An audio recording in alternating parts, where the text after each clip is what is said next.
Joseph Joyner and the Hunt the Front team announced that they have extended their partnership and collaboration with JCM Motorsports after the Topless 100. I wrote this up over at stockcarreport.com. You can find the link in the description below.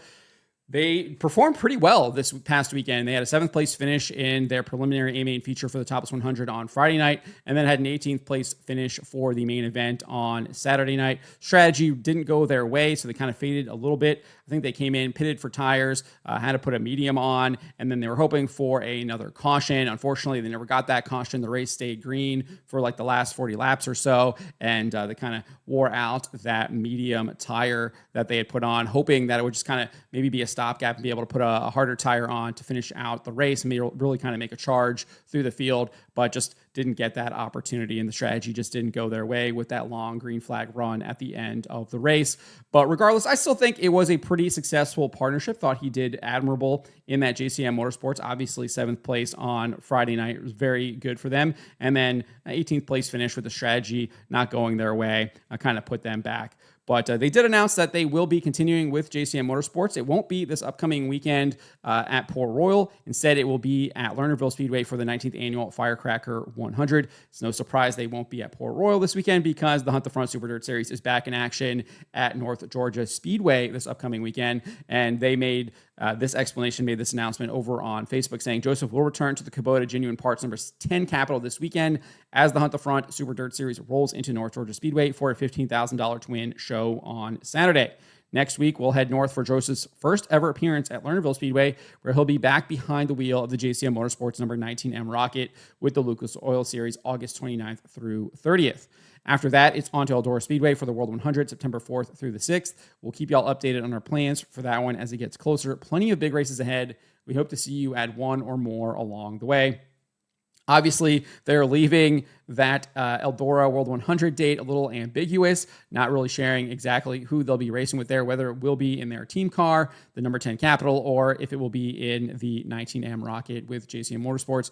Obviously, they'll say they'll update us on their plans as they get closer, so that'll definitely be something we will be keeping an eye on. And then they didn't really share any other additional schedule updates on whether or not they might continue with JCM Motorsports for some other Lucas Oil Late Model Dirt Series dates. I think that is definitely possible. There is a couple of dates on that schedule that don't overlap. Obviously, the Hunt the Front Super Dirt Series does have competing dates with Lucas Oil on September 26th and 27th. The Southern Raceway will be, Hunt the Front will be at Southern Raceway, where Lucas Oil will be at Brownstown. However, you still have the Knoxville. You still have the Knoxville races for Lucas Oil from September 18th through the 20th. And then you have the Pittsburgh, Pennsylvania Motor Speedway for the 37th Annual Pittsburgher on October 3rd and 4th. And then finally, Lucas Oil wraps up its season for the 45th Annual Dirt Track World Championships at Eldora on October 17th and 18th. So I wouldn't be surprised if we continue to see Joyner and Hunt the Front with JCM Motorsports for a couple of those events, given the fact that they have now extended their partnership to Lernerville as well. And again, as I said, it's not surprising that Joyner is going to be competing with the Hunt the Front Super Dirt Series this weekend instead of staying with JCM at Port Royal, given the fact that he is in this really close championship battle here for the Hunt the Front Super Dirt Series championship. You can see right here, he's only 58 points behind current leader Jimmy Owens. He has just a 44-point gap behind second place Zach Mitchell and a 30-point gap behind third place Corey Hedgecock and a 20-point advantage over fifth place Dalton Cook. So really close championship battle here for the Hunt the Front Super Dirt Series, and he is in the thick of it there. So it's no surprise that he is going to continue to chase that as they head to North Georgia Speedway this upcoming weekend. And given the fact that he's doing that there, I think it's pretty apparent that he will do the same if he has the opportunity to race with Lucas Oil.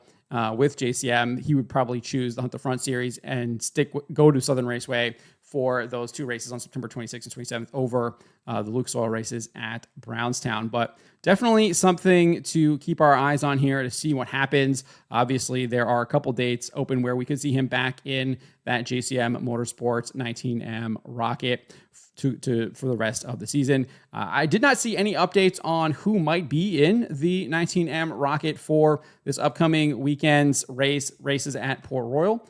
So we'll be looking to see if they find someone to get in there. I know they wanted to continue to close out the Lucas Oil season. So we'll see if they find maybe a local driver or someone like that to hop in and race for them as they continue to try to rack up those owner points and finish out the season with the Lucas Oil Late Model Dirt Series. But it won't be Joseph Joyner this weekend. It'll be someone new. But Joyner will be back in the car when they head to Lernerville next weekend. But let me know what you guys make of this. Let me know in the comments below.